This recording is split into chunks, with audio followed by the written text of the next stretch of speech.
Long before TikTok got its jittery 27-second bombshell, backstage murmurs were already hissing through London's theater pubs. Someone caught it on camera. Nobody had seen the alleged prop throw footage yet. Just grainy stills passed phone to phone. A blurred silhouette in a sequined suit. One arm flung mid-arc. Stage managers dismissed it as gossip.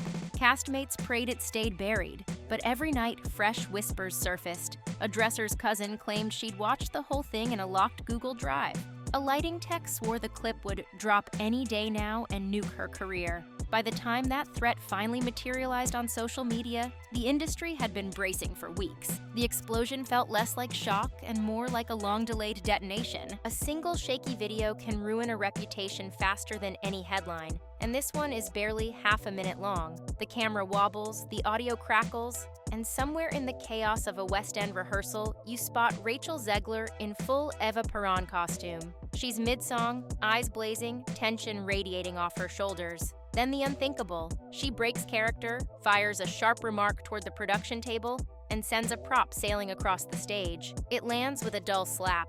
No one is hurt, but everyone freezes as if the oxygen just vanished. Within hours, that clip is pinging through private WhatsApp threads, then blasting across TikTok feeds, racking up millions of views. Commenters dissect every frame, mouthing, "Did she just?" while theater insiders shake their heads and whisper, "We've all heard the rumors, but seeing it, that's different." But that airborne prop was only the spark. To understand why it mattered, you have to rewind to the pressure cooker that made it inevitable. 2 years ago, Rachel Zegler looked unstoppable. She'd snatched a Golden Globe for West Side Story at just 21, landed the lead in Disney's live-action Snow White, and became the bright new face of Hollywood diversity. Then, the tide turned. A single red carpet interview about updating outdated fairy tale tropes snowballed into accusations that she hated the original. A pro-Palestine tweet further inflamed online critics. Suddenly, studio insiders whispered that she was a PR nightmare, a convenient scapegoat when Snow White sputtered at the box office. Headlines painted her as ungrateful. Trolls called for boycotts. Disney reportedly hired a social media minder just to vet her posts. The bigger her star shone, the hotter the spotlight burned. With that baggage, Evita looked like redemption. An acclaimed director, a legendary role, a chance to remind the world that she could sing. All she had to do was nail rehearsals. Jamie Lloyd's revival was anything but small. 6-figure pre-sales, a buzz that stretched from Broadway blogs to London tabloids, and a cast stacked with Olivier nominees. Zegler walked into the first table, read to a standing ovation. Yet crew members noticed subtle static, missed hellos in the hallway, a tendency to keep AirPods in during warm-ups, the occasional eye roll when choreography was reset for the umpteenth time. Actors chalked it up to nerves, stagehands to arrogance. Gossip blogs didn't care which. Snow White's scandal star hits London made better copy. Still, whispers are just whispers until they find a microphone, and the loudest one arrived the morning of the final rehearsal. Call time, 9 a.m. Zegler sweeps in at 9:14. Not late enough for a formal reprimand, definitely late enough to raise eyebrows. During the opening tango, she misses a cross, colliding softly with a dancer. When the stage manager nudges her mark, she fires back, "I know where I'm supposed to be." The orchestra keeps grinding through cues, but tension thickens. Techs exchange glances. Someone scribbles a note in the rehearsal log. Lead visibly agitated, keep an eye. By midday, they reach the emotional Everest of Don't Cry for Me, Argentina. The lights dim, the balcony set rolls in, and the conductor lifts his baton. Everyone expects fireworks, just not the kind they get. According to half a dozen eyewitnesses, it unravels in under 10 seconds. Zegler hits the opening phrase, falters on the second, then pivots toward the production table. Her voice lifts, too loud for a rehearsal, too soft to catch every word. One crew member swears she said, "You keep pushing. Here's your reaction."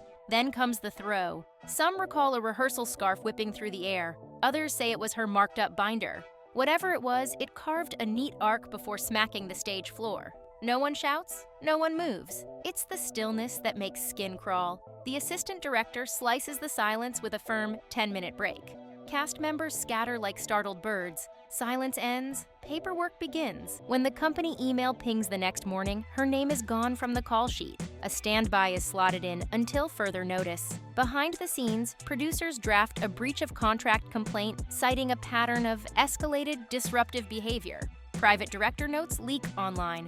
One line roars louder than the rest. Lead talent has become a liability. Theater Twitter devours it. PR columnists recycle it. The phrase lodges in Google forever. But Rachel refuses to play the villain. Within 48 hours, her lawyers file a countersuit. The language is surgical. Hostile environment, deliberate provocation, unauthorized filming. They allege that key staff isolated her, ignored safety complaints, and baited her until she cracked, then captured the eruption to justify terminating her contract. Leaking the clip, they claim, was an act of defamation, not discipline. Theater message boards erupt. Some call it spin, others call it systemic.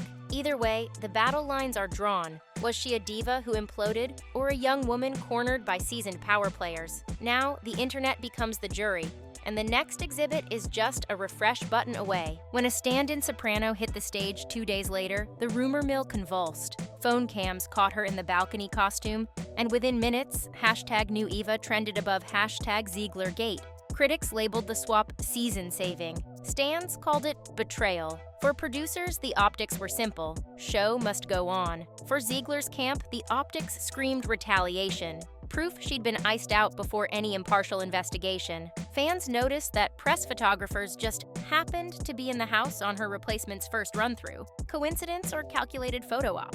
You decide. Actors aren't the only players in a rehearsal room. There are money men counting prepaid tickets, PR strategists drafting crisis copy, and unions balancing artist safety against investor nerves. If an A-list lead walks, the insurance premiums alone can crater a production. That's why, insiders claim, the Evita team documented every eyebrow twitch.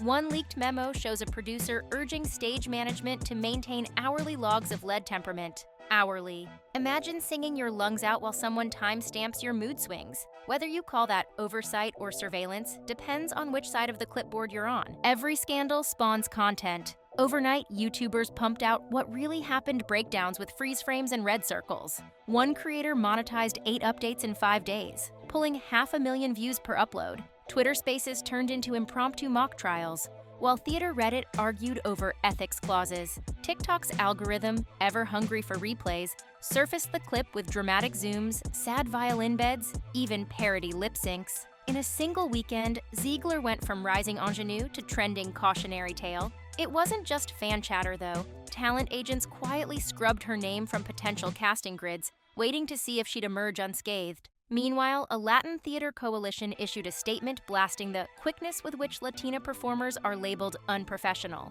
Their post hit 1 million likes. Proof the debate had transcended one rehearsal and become a referendum on who gets leeway to fail in public. Back-channel emails leaked to gossip bloggers suggest both lawsuits could spiral into discovery battles over cell phone footage, rehearsal logs, and Slack chats. Producers insist the throne prop wasn't planned, pointing to earlier temper incidents logged in stage reports. Zegler's lawyers counter with screenshots of alleged crew messages mocking her accent work and daring each other to push Snow White off the balcony. If even half the receipts are real, the trial could drag the entire production under a microscope, and nobody looks flawless at 400 times zoom. From Judy Garland's on-set meltdowns to Megan Fox's so-called attitude problems, Tinseltown has a century-long tradition of branding outspoken actresses as poison. Scholars call it the difficult woman trope. Demand rewrite authority and you're controlling, ask for mental health breaks and you're unstable, throw a binder and you're unhireable. Zegler's saga slots neatly into that lineage. Only now the tribunal isn't a studio boardroom, but millions of smartphone judges scrolling for drama. Theater contracts mention morals clauses, broad enough to cancel a star for any act that brings public ridicule upon the production. A viral throw qualifies. If the producers win, they'll seek damages equal to lost ticket revenue and replacement costs, rumored to be mid-7 figures. If Zegler wins, she could claim wrongful termination, reputational harm, and perhaps, most valuable, possession of that notorious clip. Controlling the narrative means owning the footage. No wonder both sides are lawyering up like it's Oscar night. Step back, and the throw becomes metaphor. A young performer fighting invisible expectations, a mega-budget show protecting its investment, and an audience so starved for controversy it can't look away. One object arcs across a stage, and suddenly you're debating labor power, gender bias, and the ethics of leaked content. That's the theater of 2025. Every backstage whisper can go viral. Every viral moment can end in court. And every court filing is just another headline begging for a reaction video. We saw 27 seconds of chaos, and the internet judged an entire career. But rehearsal rooms hold hours of triumph, tension, and truth that never reach a lens. Until those unseen moments surface, one airborne prop will keep spinning on social feeds, in courtrooms, and in the collective imagination of every viewer who can't look away. Because in an era where perception trumps context, the most powerful scene often isn't the one that plays, it's the one that leaks. Keep watching the wings. The next act hasn't even been blocked, and the house lights are nowhere near coming up.